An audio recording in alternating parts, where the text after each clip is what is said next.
l'avenir des hommes, c'était la grève. Alors je parle pas de la grève de la CGT qui vous empêche de voir votre famille à Noël, mais de celle des relations. Et si la seule solution contre les dérives du féminisme, que j'ai évoqué dans une vidéo précédente, c'était que les hommes tire un trait sur les femmes. Quand j'ai sorti ma vidéo sur les simps, les incels et les cucks, j'ai été impressionnée du nombre de commentaires qui me demandaient de parler des mictos. J'ignorais de quoi il s'agissait, donc j'ai fait mes petites recherches. Déjà, ça se prononce micto. Ça signifie men going their own way, c'est-à-dire les hommes qui suivent leur propre voie. Et cela désigne une grande quantité d'hommes qui souhaitent procéder à une sécession par rapport aux femmes, de prendre leur indépendance pour s'émanciper de l'influence féministe. Vu que le sujet est vraiment passionnant, j'ai décidé d'en parler aujourd'hui. Si vous ne saviez pas que la sécession masculine au XXIe siècle devenait une réalité, ou si vous voulez entendre le point de vue d'une femme non féministe sur la question, cette vidéo est faite pour vous. Tout d'abord, j'ai voulu comprendre les mictos. Les mictos font partie de ce qu'on appelle la manosphère. C'est un ensemble de communautés en ligne qui se rassemblent autour de deux éléments, l'antiféminisme et la critique de la libération de la femme, et conséquence logique, la défense des intérêts masculins. Cette manosphère, elle comporte plusieurs groupes. Un peu comme en politique, au sein de la droite, on identifie différentes tendances. Et comme au sein de la droite, ces tendances, parfois, ne peuvent pas se supporter entre elles. Dans cette manosphère, on a donc les incels, dont j'ai déjà parlé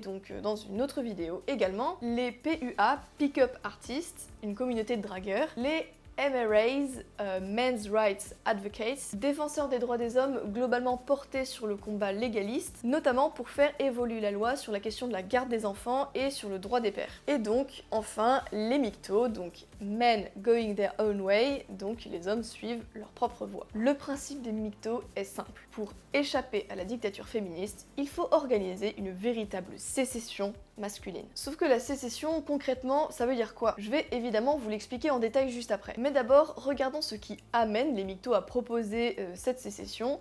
Et à la fin, je vous donnerai mon avis personnel sur les mictos et également quelques idées de propositions. Avant toute chose, je voulais remercier le sponsor de cette vidéo qui est le logiciel de montage Filmora. Et je vais vous le présenter plus en détail. Si vous vous intéressez à la vidéo, peut-être créer votre propre chaîne YouTube, le logiciel de montage Filmora est fait pour vous, surtout si vous débutez. Parce qu'il a déjà un premier avantage de taille. Non seulement il est simple d'utilisation pour un rendu professionnel, mais en plus, il n'est pas cher pour les petits budgets. Si vous vous intéressez à la question, vous savez comme moi par exemple que la licence Adobe Premiere est vraiment coûteuse. Non seulement vous l'achetez une fois, mais en fait il faut renouveler tous les ans parce qu'elle ne vous appartient jamais totalement, mais en plus son prix est quand même assez exorbitant. Alors qu'avec Filmora, vous pouvez avoir le logiciel à vie sur votre appareil pour seulement 80 €. Ou alors vous choisissez la formule annuelle qui est seulement de 50 €. Ce logiciel de montage est utilisé par plus de 100 millions de personnes dans le monde et est disponible dans plus de 150 pays. Dans le cadre de ce partenariat, la plateforme Wondershare Filmora m'a donc contacté et m'a proposé 3 mois d'abonnement VIP pour tester son logiciel et justement cette vidéo que vous regardez, elle a été montée sur Filmora.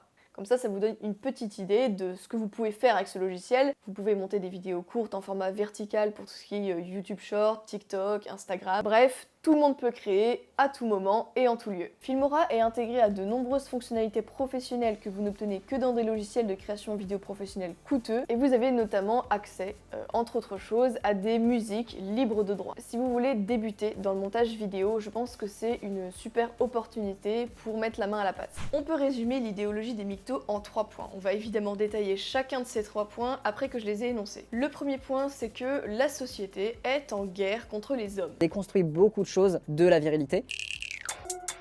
Incroyable. Magnifique. Que deuxièmement, dans ces conditions, il est impossible pour un homme de s'en tirer dans une relation longue avec une femme. Et donc troisièmement, qu'il faut procéder à une sécession en refusant d'entrer en relation longue avec les femmes. Chez certains mictos, on va même jusqu'à refuser de fréquenter des femmes tout court. On comprend donc le principe général. Maintenant, voyons voir en détail. Pour les mictos, la société actuelle, elle est dominée par le féminisme et les femmes, ce qui se voit notamment dans 3 domaines: la culture,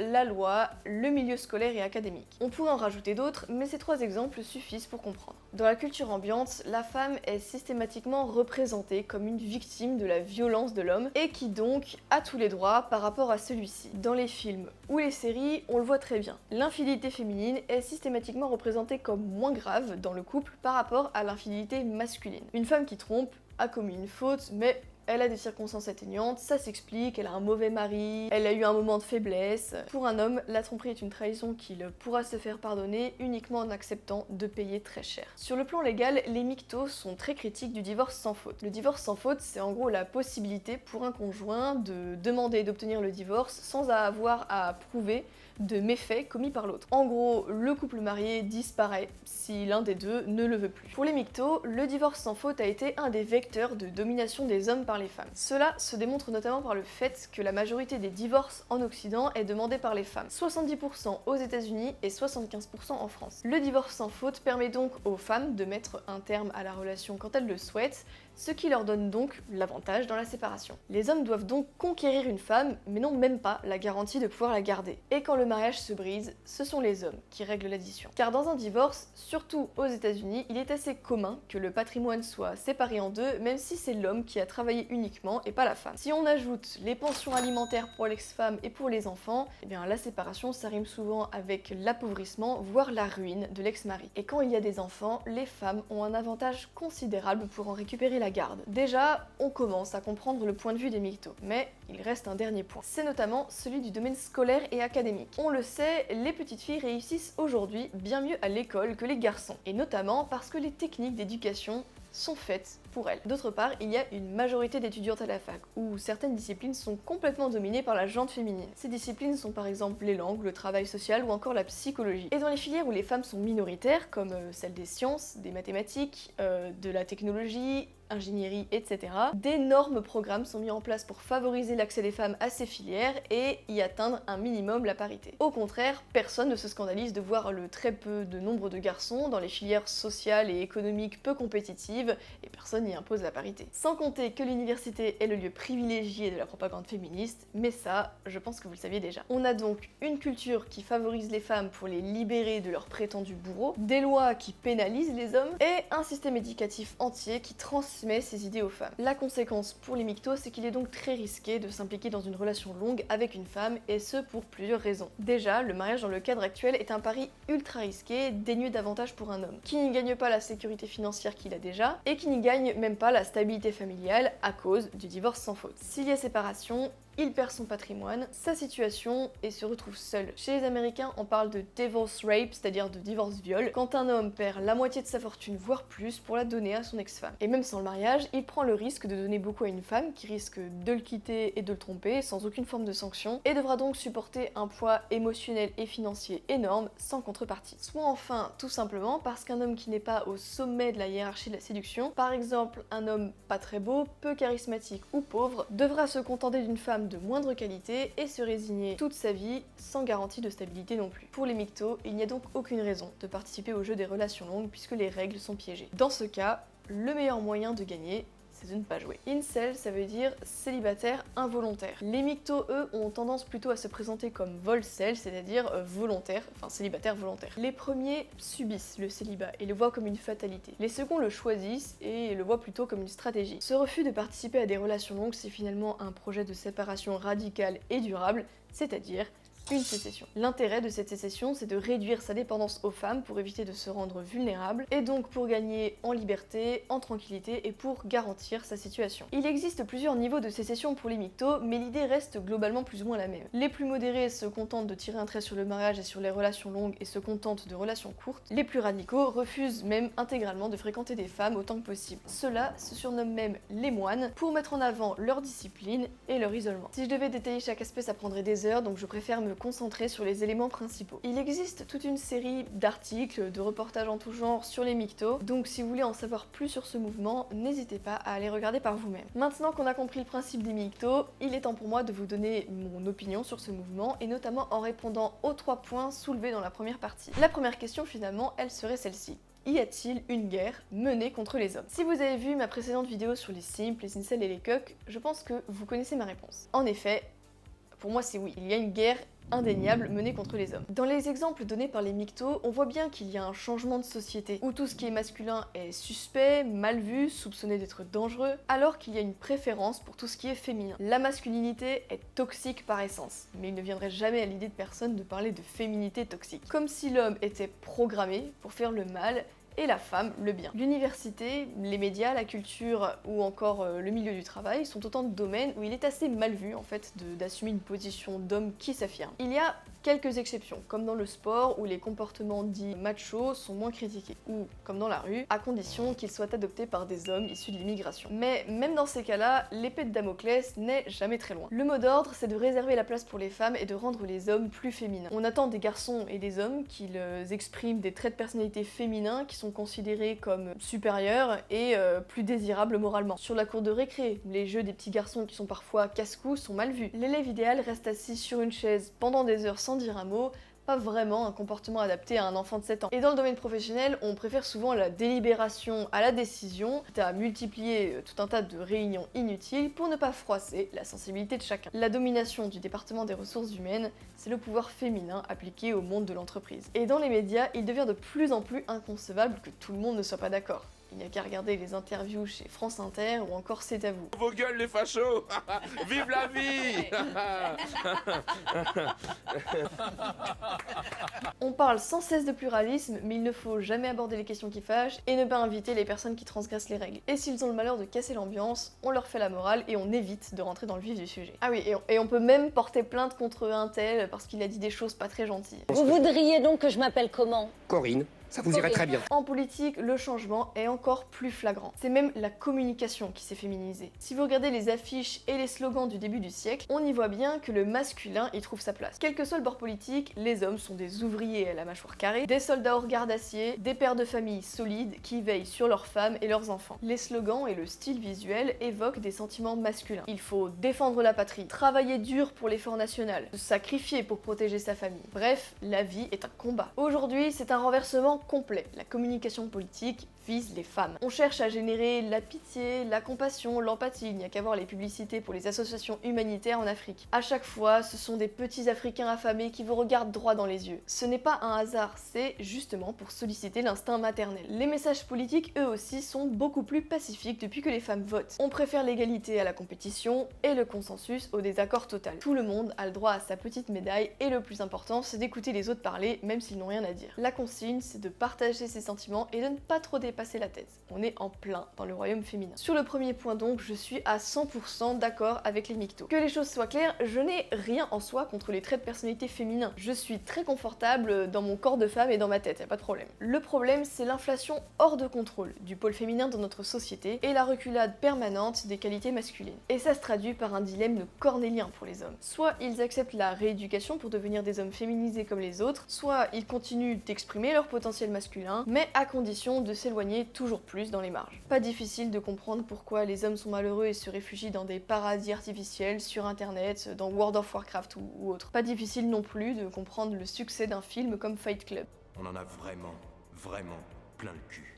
J'apporterai cependant une précision. Le système actuel n'est pas simplement tourné contre le principe masculin en général, mais aussi contre les femmes qui ne se plient pas au diktat de la révolution sexuelle. Car oui, celles-ci existent et sont en réalité assez nombreuses. Mais parce que les femmes sont des créatures de consensus, pour la majorité de celles-ci, elles ont plus de difficultés de dire haut et fort leur insatisfaction face à ce modèle de société. Cette précision est importante et vous allez voir pourquoi après. La deuxième question serait donc celle-ci, les relations sont-elles toutes piégées? Dans le contexte qui est le nôtre, peut-on envisager avoir des relations longues? Georges Bernanos disait que la vie moderne était une conspiration de chaque instant contre toute forme de vie intérieure. On pourrait aussi dire que la vie moderne est une conspiration de chaque instant contre le bonheur entre un homme et une femme. Dans les relations hommes-femmes aujourd'hui, on a atteint, au nom de la liberté sexuelle, un niveau de surveillance qui est complètement délirant et surtout sur les hommes. Depuis la période MeToo et Balance ton porc, on a mis sur le même pied d'égalité des harceleurs sexuels et de simples dragueurs. Si ça continue, plus aucun homme n'osera parler à une inconnue. Et comme les femmes continuent à attendre que ce soit les hommes qui fassent le premier pas, tout ça va finir dans une solitude généralisée assez misérable. Pour entamer des relations, ça devient vite assez compliqué. Et pour les continuer, c'est pas beaucoup mieux.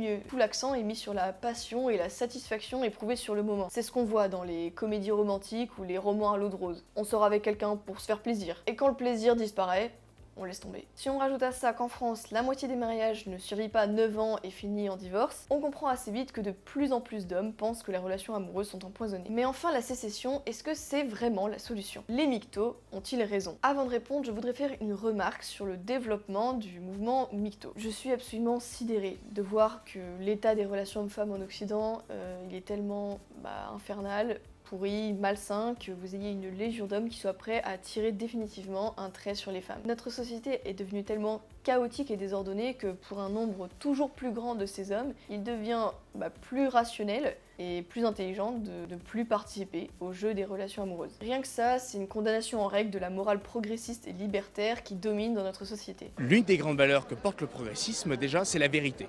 Celle qui nous était vendue était aussi positive pour tout le monde, le phénomène des MGTOW ne serait tout simplement jamais apparu. Contrairement aux féministes, je ne pense pas que les MGTOW soient aigris et ridicules. Je comprends leur point de vue, sur pas mal de sujets, je suis même d'accord avec leurs analyses. Mais leur solution ne me satisfait pas. Je dois bien avouer que j'ai du mal à m'enthousiasmer du phénomène MGTOW. Je comprends tout à fait leur démarche. Quand on va sur un champ de mine, on comprend assez vite que la meilleure décision, c'est de ne tout simplement pas y aller. Il serait donc difficile de reprocher aux hommes de ne pas le faire. Et pourtant, je vois au moins deux gros points faibles dans la stratégie MGTOW. Le premier, c'est que les MGTOW se voient plus comme des victimes que comme des combattants. L'époque actuelle est dominée par l'idéologie victimaire. Chacun veut devenir une victime. Qu'on soit un immigré, une femme, un homosexuel ou je sais pas quoi, chacun veut à tout prix montrer aux yeux du monde à quel point il est une victime. Elle est inattaquable, elle peut demander réparation au reste de la société et elle ne se remet jamais en question. Cette dictature des victimes est un vrai problème. C'est la domination d'une morale négative qui empêche de regarder les choses en face et de résoudre les problèmes. Face à une victime, on ne peut pas discuter, on ne peut que s'excuser. La victime est donc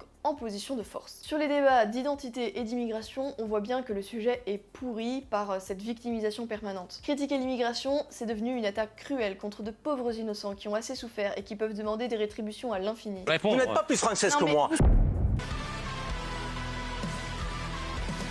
Mais cette victimisation permanente contamine aussi les relations hommes-femmes. On connaît le penchant des féministes à la victimisation. Maintenant, ce sont les hommes qui s'y mettent. Eh bien je pense qu'il est très négatif de se complaire dans une position de victime. Et malheureusement, j'ai bien l'impression que c'est un sentiment qui est assez présent dans les groupes MGTOW, où certains hommes se voient comme des victimes du système féminin. Et cette approche victimaire, elle pose deux problèmes. D'une part, la position de victime ne permet jamais vraiment de résoudre un problème, et de deux, dans le cas des MGTOW, elle ne génère pas de sympathie pour leur cause. N'écoutez pas les féministes qui disent qu'elles veulent un homme qui assume sa vulnérabilité émotionnelle et qui veut s'émanciper de sa virilité. Moi par exemple, je vis avec un homme déconstruit et j'en suis hyper heureuse par exemple. En réalité, elle méprise les hommes victimes. Est-ce qu'aujourd'hui, le masculinisme, un mouvement de messieurs qui font moi les femmes, moi. Et dans le reste de la société, ce n'est pas très différent. Un homme qui se présente comme victime sera immédiatement marginalisé. C'est un cercle vicieux. On est marginalisé, donc on se victimise, donc on est marginalisé encore plus, donc on se revictimise, etc. etc. Les MGTOW ont des griefs parfaitement légitimes et émettent de très bonnes critiques du système actuel. Mais quand ils se présentent comme des victimes, ils ne génèrent pas de la sympathie comme pour les autres communautés victimaires. Au contraire, ils vont plutôt générer du mépris. C'est sûrement injuste, mais c'est comme ça. Si vous me suivez, je pense que vous savez que je ne crois pas du tout que ce soit une bonne idée que notre famille de pensée ou que notre bord politique adopte la stratégie de la victimisation. Il serait bien plus positif, mais aussi plus difficile, j'en conviens, de se présenter comme une première ligne de reconquérants qui souhaitent rebâtir les relations hommes-femmes sur des bases saines. Ne soyez pas les victimes du système, soyez plutôt les conquérants d'un avenir différent. Le deuxième point qui me pousse à être critique du phénomène MGTOW, c'est que ceux-ci se revendiquent émancipés de la femme, c'est pas du tout le cas. Bien au contraire. Leur principe, comme leur nom l'indique, c'est de s'émanciper de la tutelle féminine. Pourtant, quand on regarde les espaces MGTOW sur internet, on voit surtout des hommes qui parlent des femmes toute la journée sur leur forum, et essentiellement pour s'en plaindre. Si ces hommes étaient véritablement émancipés, on pourrait s'attendre à voir un contenu qui n'ait rien à voir avec les femmes, et qui parle par exemple de carrière professionnelle, de santé physique, de culture, etc. À mon avis, cela révèle un élément absolument capital sur la mouvance MGTOW. Tous ces hommes, chacun à leur façon, rêvent secrètement de trouver une femme et de bâtir une relation longue avec elle. Ils disent qu'ils veulent s'émanciper des femmes, mais en réalité, ce n'est pas vraiment leur souhait profond. Et c'est une bonne nouvelle, ça ne fait pas d'eux des hypocrites pour autant. Ça fait d'eux des personnes qui, au fond, n'ont pas baissé les bras. La vraie question pour ces hommes, c'est donc comment attirer une femme de valeur. J'évoquerai sûrement ce sujet dans une autre vidéo, donc je ne vais pas en dévoiler tous les détails. Si ça vous intéresse, dites-le moi dans les commentaires. Mais le principe est simple, si vous voulez vous marier avec une princesse, il faut devenir le pro-chevalier. Et non, pas un simp évidemment, mais un héros. D'ailleurs, si en tant qu'homme, fonder une famille et perpétuer votre lignée est une aspiration vitale pour vous, il semble clair que l'option Micto peut vite devenir une impasse. Si vous pouvez vous imaginer vivre en célibataire endurci toute votre vie, pourquoi pas. Le problème à mon avis, c'est que si un jour vous vous réveillez à 45 ans en regrettant de ne pas avoir de famille, il sera sans doute trop tard pour le faire, à moins d'accepter de se trouver une mère célibataire à récupérer. Pas vraiment la vie rêvée. Il est vrai que les hommes en général peuvent plus facilement vivre seuls que les femmes, mais il ne faut pas surestimer cette différence non plus. Le passage à l'âge adulte s'accompagne de l'idée de vouloir transmettre son patrimoine à une descendance. La vie de célibataire endurci ne conviendra en réalité qu'à une petite minorité d'hommes. Pour finir, je voudrais dire une dernière chose. Les incels s'attaquent souvent aux mictos en leur disant qu'en fait ils sont des incels qui s'ignorent et qu'ils font passer leur célibat comme une stratégie inventée après coup. En gros, les mictos seraient des incels qui ne s'assument pas. Statistiquement, ce genre de cas existe sûrement, mais dans la majorité des cas, ce n'est vraiment pas ce que je vois. Quand je regarde dans mes commentaires, je vois beaucoup de jeunes hommes qui se réclament du phénomène micto. De ce que je vois, ce ne sont ni des losers, ni des fous. Un bon nombre d'entre eux auraient beaucoup de choses à apporter à notre société et au monde qui nous entoure. Ce sont souvent des hommes de qualité qui privent la société de leurs valeurs parce qu'ils sont dégoûtés de la vie avec une femme. Et ça, c'est une véritable défaite pour notre civilisation. Les mictos ont raison de ne pas parier toute leur vie sur une femme et de vouloir trouver leur voie. Mais la voie des hommes, ce n'est pas celle de la marginalisation et de l'exclusion, c'est celle de la conquête. Et la conquête, ça inclut aussi les femmes. Alors comment sortir de l'impasse? Comment faire pour que des hommes de valeur puissent bâtir des relations saines? Comment faire pour que la société arrive à intégrer ces hommes plutôt que de les marginaliser? La solution évidente à mes yeux, si vous êtes un micto, c'est de partir en mission. Devenir un homme de la plus haute qualité possible sur tous les plans pour obtenir une femme de la plus haute qualité possible. Car oui, elles existent. Alors elles ne sont pas les plus vocables ni les plus influentes, mais elles sont là. Et au fond de vous-même, je suis sûre que vous le savez. Vous me direz que c'est sans doute très difficile. Mais peut-être qu'à notre époque, où les femmes sont en réalité très insatisfaites, et où la crise de la virilité réduit le nombre d'hommes de valeur, il y a justement moins d'efforts à faire pour se hisser hors de la mêlée que par le passé. Vous me direz que c'est un pari sans doute risqué et qu'il n'y a aucune garantie que votre relation se termine bien. C'est vrai, dans la vie, rien de ce qui a de la valeur n'est jamais garanti. Il faut toujours faire preuve d'un peu de foi, d'un esprit d'aventure et d'un grain de folie pour conquérir ce qui en vaut la peine. Il faut prendre le risque du saut dans l'inconnu pour accomplir de grandes choses. Les grands scientifiques ont donné leur vie pour leurs découvertes, sans aucune garantie que leur travail aboutirait. Pareil pour les grands entrepreneurs, les grands conquérants, les grands artistes, les grands hommes politiques. La grandeur est toujours un pari. Alors oui, c'est le meilleur moyen de ne pas perdre, mais c'est aussi le moyen de ne jamais gagner. Comme toujours et comme partout, la fortune sourit toujours aux audacieux.